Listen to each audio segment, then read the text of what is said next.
Here I am to worship, here I am to bow down, here I am to say that you're my God. You're altogether lovely, altogether worthy. 샬롬, 2021년 8월 16일 아침입니다. 오늘도 말씀과 동행하며 거룩한 리듬으로 살아가시는 푸른나무 교회 성도님들이 되시기를 바랍니다. 먼저 찬송가 322장 세상의 헛된 신을 버리고 1절만 부르시고 함께 말씀 나누도록 하겠습니다. 세상의 헛된 신을 버리고 하나님 이름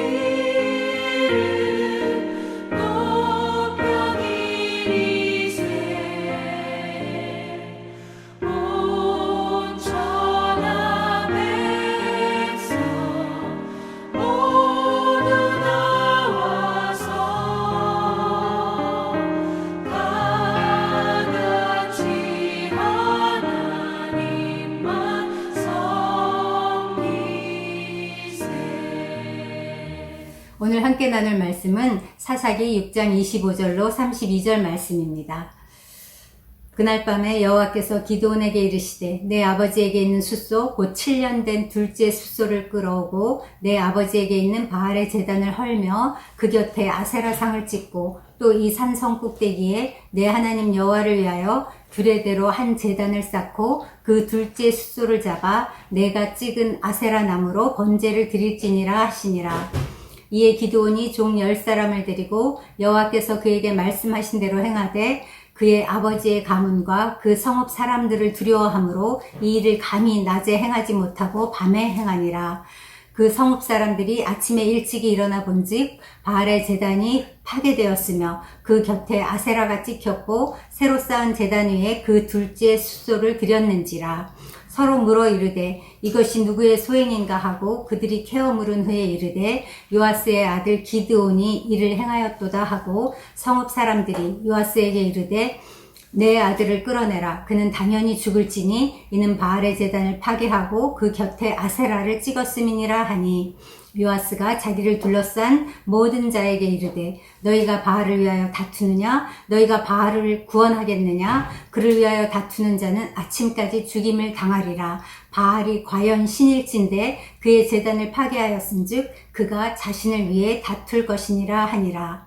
그날에 기드온을 여룻바알이라 불렀으니 이는 그가 바알의 제단을 파괴하였으므로 바알이 그와 더불어 다툴 것이라 함이었더라. 아멘.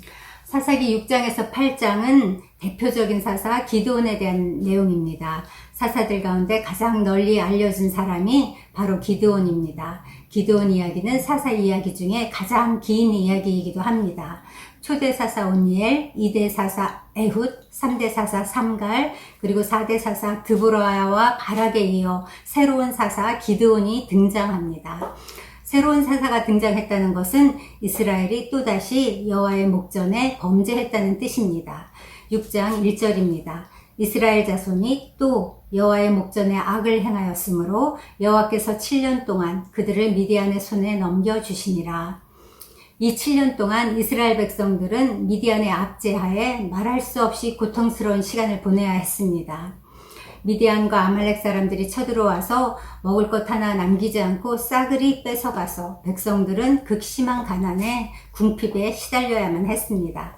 그들의 압제를 피해 산으로 도망해서 웅덩이와 굴을 파고 생활하기도 했습니다. 견디다 못한 백성들이 다시 하나님께 부르짖으며 구원을 호소했습니다. 여기 다시 익숙한 사사기의 사이클이 등장합니다. 범죄, 징계, 회개, 구원의 사이클.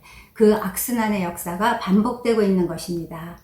이런 죄의 쳇바퀴는 그 시대 그들만의 모습이 아닙니다. 회개하고 죄짓고 또 회개하고 또 죄짓는 현재 우리들의 모습이기도 합니다.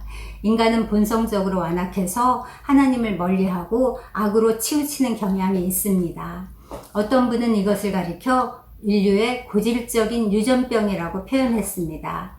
사사기를 묵상하면서 우리는 당시 이스라엘을 판단하는 데 그치지 말고 그 해법을 발견해야 합니다. 죄의 악순환, 이것은 그들만의 문제가 아니라 반드시 해결해야 하는 우리들의 문제이기도 하기 때문입니다. 자, 그렇다면 그때는 하나님께서 또 어떻게 구원을 베푸셨을까요? 언제나 그렇듯이 하나님은 먼저 회개를 촉구하십니다. 이스라엘의 회개를 위해서 하나님은 미디안을 가시와 회초리로 삼아서 징계하신 것입니다. 이는 주께서 우리의 고통을 즐겨하시기 때문이 아니라 회개를 통한 관계 회복이 구원의 필수 조건이기 때문입니다. 히브리서에는 주께서는 그 사랑하시는 자를 징계하시고 그가 받아들이시는 아들마다 채찍질 하신다고 기록되어 있습니다. 심지어 징계가 없으면 사생자요 친아들이 아니라고까지 말합니다. 따라서 고난은 누가 진정한 나의 하나님인가, 누가 진정한 나의 아버지이신가를 깨닫게 하는 최고의 시간이기도 합니다. 징계는 우리를 그의 거룩하심에 참여케 하시려는 아버지의 사랑의 표현입니다. 그러므로 징계를 당할 때 자신을 돌아보는 것이 지혜입니다. 20세기 최고의 기독교 변증가 C.S. 루이스는 고통은 하나님이 우리에게 말씀하시는 확성기라고 말했습니다. 이스라엘도 마침내 하나님의 확성기 소리에 반응해서 회개하며 부르짖기 시작했습니다. 백성들의 간구를 들으신 사랑과 긍휼이 풍성하신 하나님께서는 이스라엘을 구원하는 도구로 기드온을 택하셨습니다. 25절입니다. 이날 밤에 여호와께서 기드온에게 이르시되 내 아비의 숫소 곧 7년 된 둘째 숫소를 취하고 내 아비에게 있는 바알의 단을 헐며 단 곁에 아세라상을 찍고. 이날 밤은 기드온이 하나님의 사자를 대면한 후 이스라엘의 사사로 세움을 받은 날, 바로 그날 밤입니다. 기드온에게 주어진 사사로서의 첫 사명이 아버지 집에 있는 바알과 아세라 우상을 파괴하는 일이었습니다. 하나님께서 얼마나 우상 숭배를 미워하시는지를 선명하게 보여주는 사명, 이 첫 번째 사명이 아닐 수 없습니다. 바알과 아세라는 가나안의 풍요와 다산을 상징하는 신입니다. 풍요와 다산. 이것이야말로 인간의 뿌리 깊은 욕망입니다. 잘 먹고 잘 살기를 바라는 실존적인 문제와 성 문제. 이는 어떤 율법으로도 컨트롤되지 않는 인간의 본성이기 때문입니다. 그런데 바알과 아세라는 이런 인간의 기본적인 욕구를 충족시켜주는 우상 숭배였습니다. 남자 신인 바알과 그 아내인 여신 아세라가 성적인 결합을 할 때 비가 오고 풍년이 온다는 바알 종교는 먹고 사는 문제와 성적 욕망까지 한꺼번에 해결해주는 매혹적인 종교였기 때문입니다. 그러니 이스라엘 백성들이 이 바알 숭배에 그토록 깊이 빠질 수밖에 없었던 것이지요. 그런데 이스라엘이 어떤 나라입니까? 세계 만민 중에서 하나님이 특별한 소유, 제사장 나라, 거룩한 백성으로 택하신 민족이 아닙니까? 그리고 성경 전체를 관통하여 흐르는 하나님의 한 가지 소원이 너희는 내 백성이 되고 나는 너희의 하나님이 되리라. 바로 이것 아닙니까? 이를 위해 하나님은 이스라엘을 애굽에서 업어내셔서 구출해 내신 것입니다. 그리고 이를 위해 하나님은 하나뿐인 아들을 내어주시기까지 하시면서 우리를 구원해 내신 것입니다. 그러므로 이스라엘과 우리에게 최고가 될 자격이 있는 단 한 분이 있다면 그것은 바로 여호와 하나님뿐입니다. 하나님만이 우리의 찬양과 경배를 받으시기에 합당하신 분이십니다.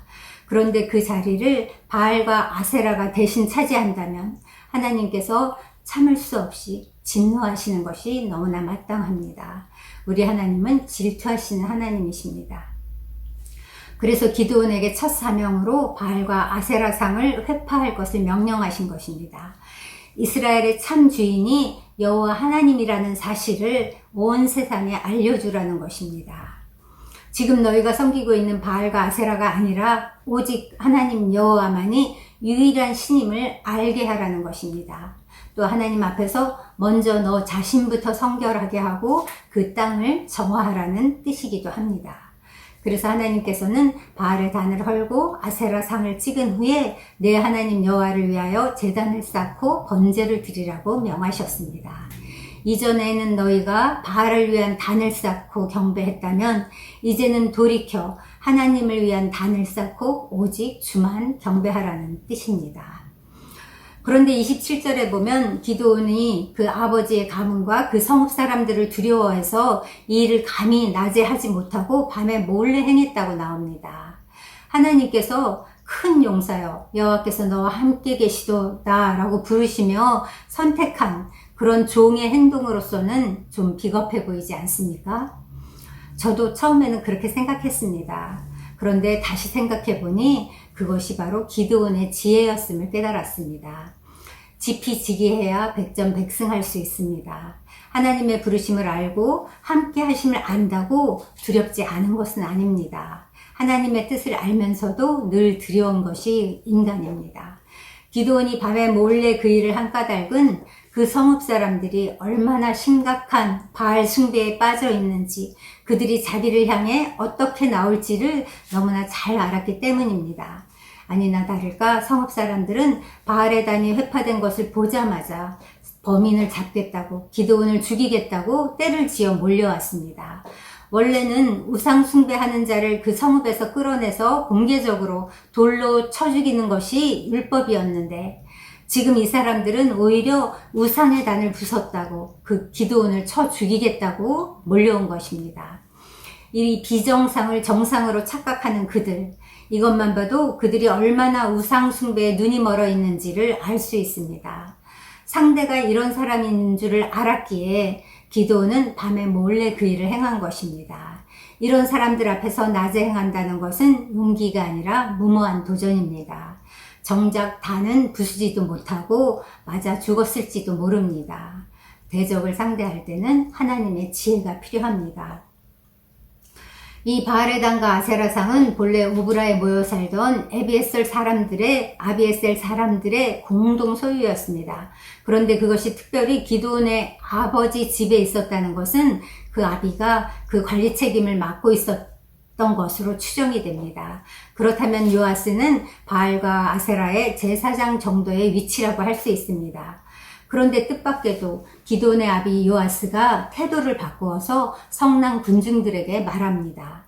너희 말대로 바알이 정말 신이라면 자기 제단을 파괴한 자를 그냥 내버려 두겠느냐?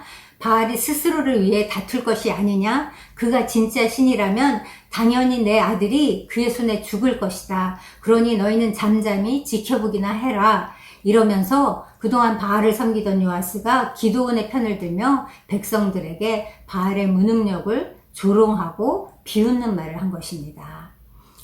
무엇이 요아스를 이렇게 한순간에 대각성시킨 것일까요? 단순한 부성 때문이었을까요? 아닙니다. 먼저는 무사람의 마음을 주장하시는 하나님께서 그 마음을 감화시키시고 용기를 주셨기 때문일 것입니다. 그러나 또 한편으로는 하나님이 함께 하심을 믿는 한 사람이 두려움에도 불구하고 목숨을 걸고 순종할 때 그를 통해 주변이 깨닫게 되고 각성하게 됨을 보여주는 증거라 할 수 있습니다. 이렇듯 하나님이 함께 하심을 믿고 하나님 편에 서서 진리를 위해 싸우는 자는 언제나 예기치 못한 순간에 하나님의 도우심을 경험하게 됩니다. 하나님이 주신 사명은 하나님께서 반드시 도와주십니다. 우리도 매일매일의 삶 가운데 이런 도움을 경험하는 인생이 되기를 바랍니다. 그래서 우리도 기드온처럼 두려울 때라도 순종하며 하나님이 함께 하심을 경험하기 원합니다. 바로 그날, 그래서 기드온에게는 여룻바알이라는 새 이름이 생겼습니다.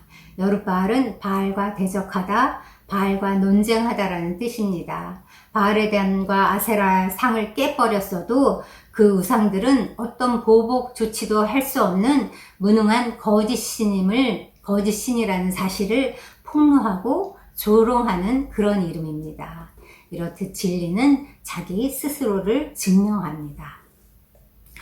오늘 본문은 우리에게 하나님의 일을 하려면 맨 먼저 무엇을 해야 할지를 교훈합니다.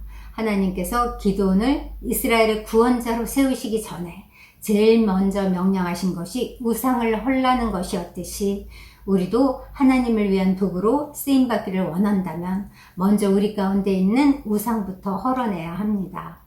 하나님보다 더 사랑하고 더 의지하는 것, 그런 것들을 모조리 철저히 제거하기 원합니다. 사랑하는 성도 여러분, 지금 무엇이 당신의 바알입니까? 돈입니까?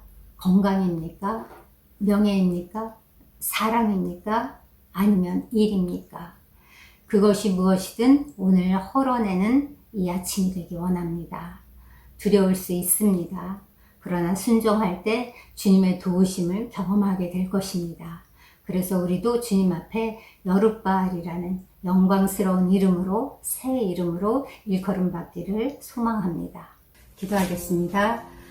하나님 아버지 감사합니다. 스스로는 이스라엘을 미디안으로부터 구원할 능력이 없다고 여겼지만 하나님의 은혜로 당당하게 그 바알의 제단을 헐고 주님 아살의 상을 찍어낸 기드온처럼 주님 우리도 하나님이 주시는 은혜와 능력으로 주님 당당하게 우리 안에 있는 그 우상을 다 헐어내는 그러한 아침이 되도록 주님 도와주시옵소서. 주님 그것이 결코 쉽지 않고 우리에게 두려움을 주지만 주님 그것을 다 부숴내고 하나님과 새 출발하는 주님 하나님 앞에 여룻바알이라는 새 이름으로 주님 불리우는 그러한 한날이 되도록 이 날을 축복하시고 인도하여 주시옵소서. 그렇게 하실 주께 감사드리며 예수님의 이름으로 기도합니다. 이제 지체들을 위해 기도하는 시간을 갖도록 하겠습니다. 주님 우리 가운데 주님 암투병 중인 지체도 있고 주님 다른 질병으로 연약한 중에 있는 지체들이 있음을 주님 기억하시고 생각나게 하시는 지체들을 주님 손에 올려드리는 기도 시간 갖도록 하겠습니다. 주께서 그 치료 과정 가운데 만나주시고 주님 모든 필요한 재정도 공급해 주시고 돕는 자들도 붙여주셔서 이때 하나님의 살아계심을 경험하는 그러한 시간 되게 주님 인도해 주십시오. 기도하시고 또 새로운 사업을 준비 중인 지체들이 있고요. 주님 이사를 앞두고 있는 지체들이 있습니다. 그 모든 과정 가운데 간섭하셔서 사람의 지혜로 스스로 하나님 되어서 결정하지 않고 하나님께 묻고 하나님과 동역하며 한 걸음 한 걸음 나아갈 수 있도록 주님 그렇게 주께 올려드리겠습니다. 또한 생각나게 하시는 지체들의 사정이 있을 텐데 그것을 주님께 올려드리며 함께 중보하는 시간 갖도록 하겠습니다.